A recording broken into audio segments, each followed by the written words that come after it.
দর্শক আসসালামু আলাইকুম। আজকে কথা বলবো বুক ধড়ফড় নিয়ে। বুক ধড়ফড় আমরা সবাই কোনো না কোনো সময় কখনো না কখনো অবশ্যই ফিল করেছি। কিন্তু এই বুক ধড়ফড় যখন মানসিক অশান্তির কারণ হয়ে যায় তখন আসলে মানুষকে খুবই কষ্ট দেয় তা।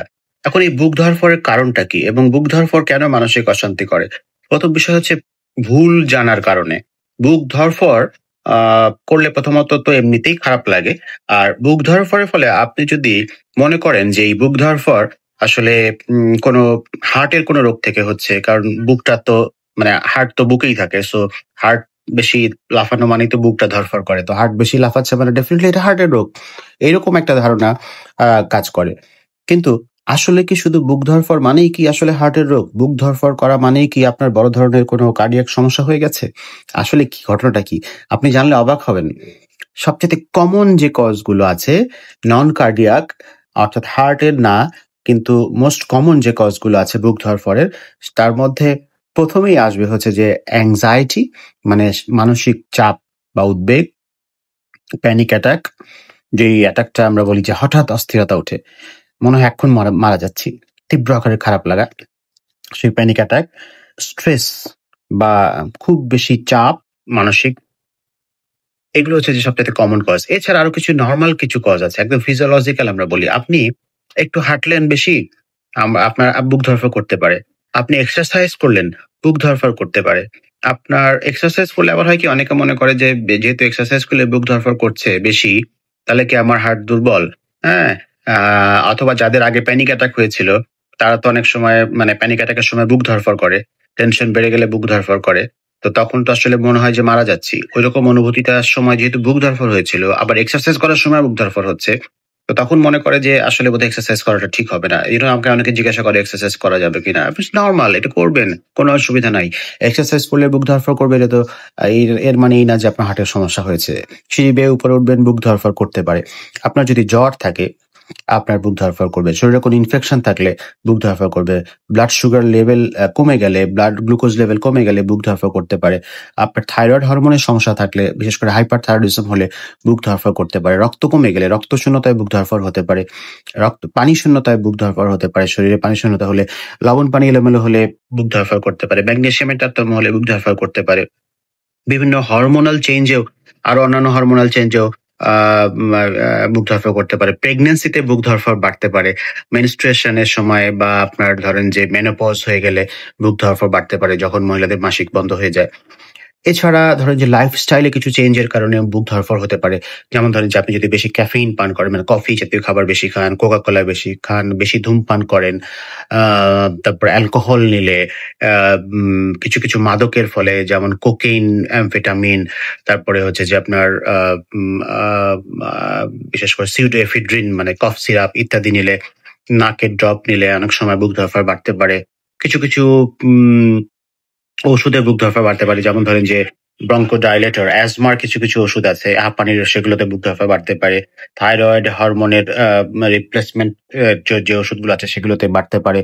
অ্যান্টি ডিপ্রেসেন্ট কিছুতে অনেক সময় বুক ধড়ফড় বাড়তে পারে। টিসিএ জাতীয় বা এসএনআরআই জাতীয় অ্যান্টি ডিপ্রেসেন্টে, অ্যান্টিসাইকোটিক জাতীয় মানসিক রোগের ওষুধে অনেক সময় বুক ধড়ফড় বাড়তে পারে। আবার ADHD নামক রোগে যে স্টিমুল্যান্ট ইউজ করা হয় বিভিন্ন ওষুধ, মিথাইল ফেনিডেট বা এগুলোতে বুক ধড়ফড় বাড়তে পারে ইত্যাদি। ওষুধের কারণে অনেক সময় বুক ধড়ফড় বাড়তে পারে।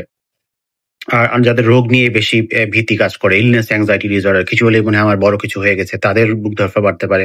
সোমাটাইজেশন শারীরিক লক্ষণ কিন্তু কোনো রোগ খুঁজে পাওয়া যাচ্ছে না। একটাই মাত্র লক্ষণ তার, খালি বুক ধড়ফড় বাড়লে খালি বুক ধড়ফড়, খালি বুক ধড়ফড়। আমার বুক ধড়ফড়টা কমায় দেন। আর কোনো সোমাটিক সিম্পটম ডিসঅর্ডার বা সোমাটাইজেশন যেটি আসলে একটি মানসিক রোগ, সেরকম হলে বুক ধড়ফড় করতে পারে। বড় ধরনের ধাক্কা খেয়েছে, বড় ধরনের চাপ অনুভূত হয়েছে, বড় ধরনের রোড ট্রাফিক অ্যাক্সিডেন্ট সে দেখেছে নিজের চোখে, খুব কাছ থেকে খুব মৃত্যু দেখেছে বড় কোনো বা দুর্ঘটনা দেখেছে, তাদের পোস্ট ট্রমাটিক স্ট্রেস ডিসঅর্ডার বা PTSD হয়ে থাকে বা স্ট্রেস ডিসঅর্ডার হতে পারে, সেগুলোতে বুক ধড়ফড় বাড়তে পারে।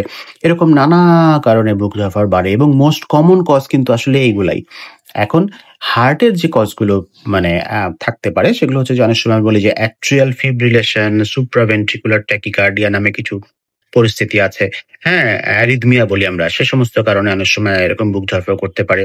স্ট্রাকচারাল কিছু হার্ট ডিজিজ আছে সেগুলোর কারণে করতে পারে। যেমন ধরেন যে আপনার মাইট্রাল ভালভের প্রোল্যাপস বা কার্ডিওমায়োপ্যাথি ইত্যাদি কিছু রোগ আছে হার্টের, যেগুলো কঠিন কঠিন শব্দ। হার্ট ফেলিয়ার হলে বুক ধড়ফড় করতে পারে ইত্যাদি নানা কারণে। পোস্ট মায়োকার্ডিয়াল ইনফার্কশন হলে মানে এমআই হার্ট অ্যাটাকের পরবর্তীতে অ্যারিথমিয়া হতে পারে বা রিকভারি ফেজে এরকম হতে পারে। এগুলো কিছু কারণ, তবে মোস্ট কমন কিন্তু প্রথমে আমি যা যা বলেছি সেগুলোই। এখন কথা হলো যে আপনি বুক ধড়ফড় করলে কি আপনার কাছে মনে হবে যে আপনি আসলে বড় ধরনের শারীরিক রোগে ভুগছেন? মোটেই তা নয়। আপনি খেয়াল করবেন, আপনার এই বুক ধড়ফড় যদি অ্যাংজাইটিতে মানে উদ্বেগে বেড়ে যায়, টেনশনে বেড়ে যায়, আপনার ভয় পাচ্ছেন, কোনো কিছু নিয়ে বেশি চিন্তায় আছেন, কোনো কিছু নিয়ে বেশি স্ট্রেসে আছেন, হুম?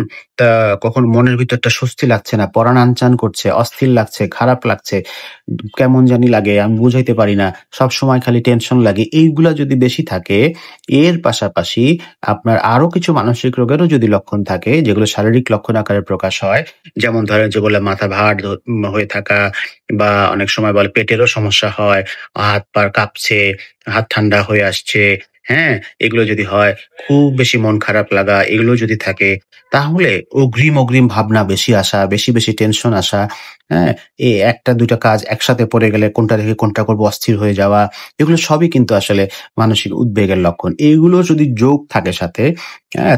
এবং সাথে যদি টেনশনটা বেড়ে গেলে বুক ধড়ফড় বেড়ে যায়, তাহলে সেই বুক ধড়ফড় কখনোই আসলে হার্টের রোগ থেকে হচ্ছে না। এটা আপনার মাথায় রাখতে হবে। এটুকু মাথায় রাখলে দেখবেন যে আপনার মনটা খুব শান্ত লাগছে, আপনার ভালো লাগছে এবং আপনি নিজেকে কন্ট্রোল করতে পারছেন। দেখবেন বুকটার ধড়ফড় কমিয়ে ফেলতে পারছেন এবং সবচাইতে বড় বিষয় হচ্ছে মাইন্ডফুলনেস প্র্যাকটিস করা, মেডিটেশন প্র্যাকটিস করা, বুক ধড়ফড়টাকে ফিল করা। কি মাত্রায় বুক ধড়ফড় হচ্ছে ওটাকে ফিল করবেন, কি মাত্রায় হচ্ছে এবং আপনি ধীরে শ্বাসের ব্যায়ামটা করবেন, যেটা আমি বারবার বলি, সবসময় শিখিয়ে দিয়ে থাকি আপনাদেরকে, সেটা করবেন। দেখবেন বুক ধড়ফড় কমে যাচ্ছে। ১ গ্লাস ঠান্ডা পানি খেতে পারেন, দেখবেন বুক ধড়ফড় ওই মুহূর্তে একটু কমে যেতে পারে। সেগুলো প্র্যাকটিস করেন, দেখবেন যে আপনার একটু আরাম লাগছে। তো anxiety ম্যানেজ করলে এবং এই কাজগুলো করলে আপনার বুক ধড়ফড় আ বা কমতে বাধ্য। একটু নিজের মনকে অন্যদিকে নেওয়া, একটু অবসর নেওয়া, একটু নিজের জন্য সময় কাটানো, এগুলো যদি করতে পারেন, হ্যাঁ? তাহলে দেখবেন যে বুক ধড়ফড় কমে যাচ্ছে। মন মতো কিছু করা, ভালো পছন্দ হয় এরকম কিছু খাওয়া, এরকম কিছু করা, এগুলো অনেক সময় দেখবেন যে মনটাকে অন্যদিকে ডাইভার্ট করলে বুক ধড়ফড়টা কমে যেতে পারে আপনার। তবে কিছু লক্ষণ থাকলে সতর্ক হতে হবে। যেমন বুক ধড়ফড়ের সাথে খুব বুকে ব্যথা এবং ব্যথাটা এখান থেকে এই পাশ থেকে এই পাশে স স মানে মানে রেডিয়েট করছে, এরকম মানে এখান থেকে এখানে ছড়িয়ে যাচ্ছে। শ্বাস নিতে বেশি কষ্ট হওয়া, বুকের মধ্যে শাঁই আওয়াজ হওয়া ইত্যাদি যদি হয়, মাথা ঘোরা বুক ধড়ফড়ের সাথে এবং অজ্ঞান হয়ে পড়ে গেছেন আপনি, ব্ল্যাক আউট, মনে নাই কি হয়েছিল, ১ মিনিট পুরা নাই হয়ে গেছেন, এরকম হলে সেটি আসলে তখন ডাক্তারের শরণাপন্ন আ হতে হবে।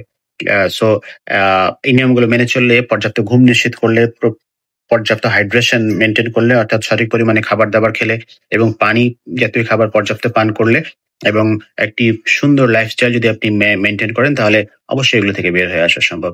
তো সবার জন্য অনেক শুভকামনা থাকলো। বুক ধড়ফড় নিয়ে আর বেশি ঘাবড়াবেন না। বুক ধড়ফড় নিয়ে আপনারা বিচলিত হবেন না। সো বুক ধড়ফড় বেশিরভাগ সময় কিন্তু নন কার্ডিয়াক কারণে হয়।